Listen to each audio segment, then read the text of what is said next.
hello, this is our part 2, and Alan was talking about science. I guess this is science and spirituality intertwining. It's a merge. You know, the early Greeks, like Pythagoras, thought that numbers were the key to the universe. And numbers, of course, is part of mathematics.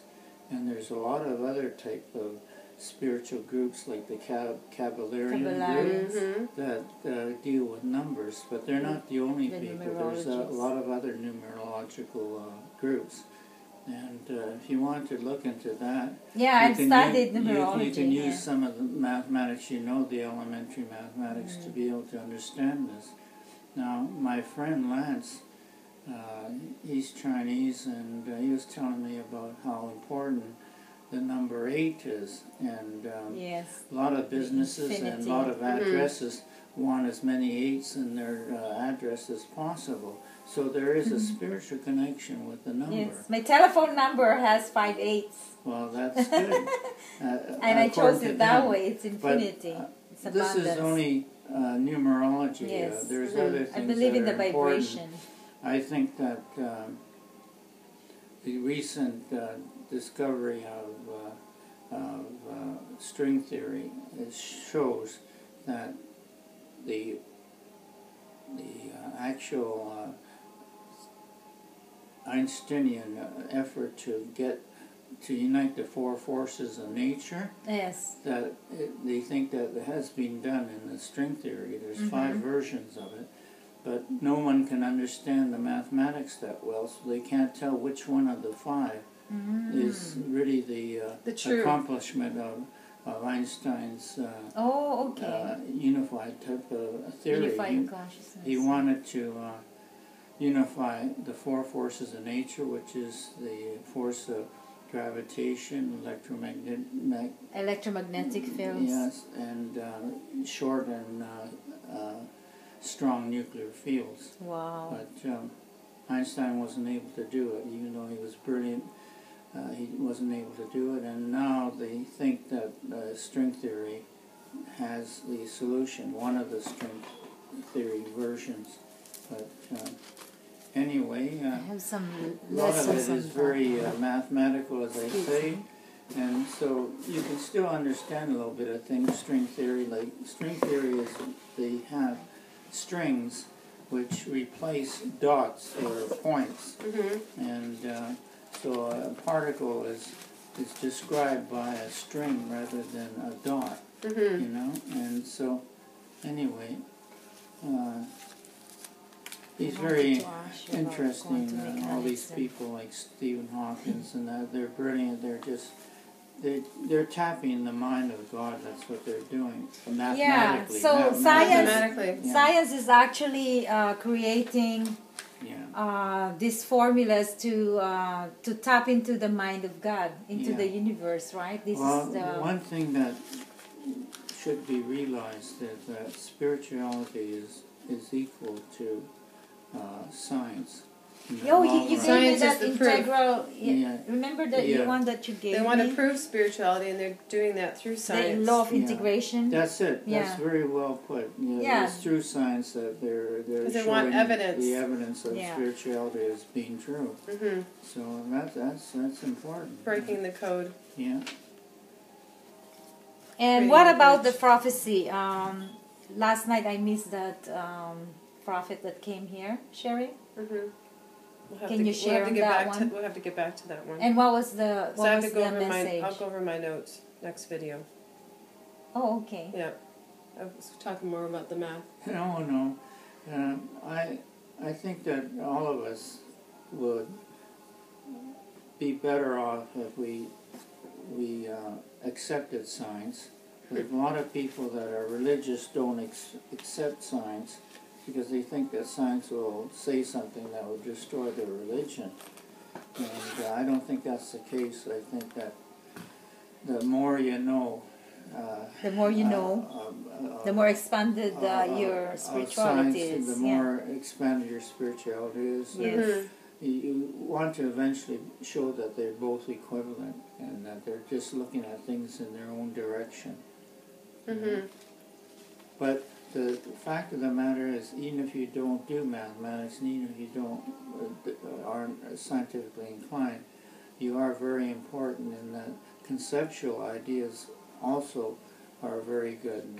They're just as good as the mathematical stuff, but it takes a while to be able to understand the concepts that come from the mathematics. And once you know the conceptual part of it, you really understand enough to help you to be more spiritual than ever. And so I think that one should always try to learn as much as you can, and don't worry about not having the mathematics. There's people like Michio Kaku who will tell you show you the way. Science. They'll show you the way. I know. Definitely. Show you the way. Spiritual math. Show me the way every day.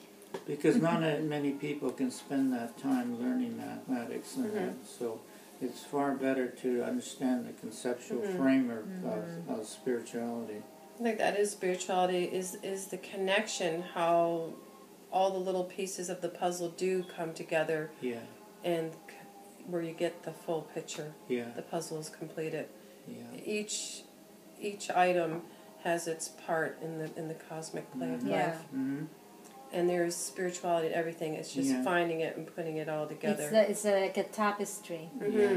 And I believe every one of us as a soul is like a particle, is like a dust in the desert. Be a thread of that tapestry. It's a part of the tapestry. It's the interwoven thread. You know, they even tapestry. made a comment about one of the particles that they discovered in these accelerators, you know? Yes.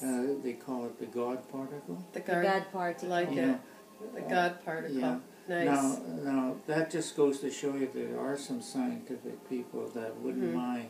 They wouldn't mind having God together. Yes. Putting together science and spirituality. And, it's coming.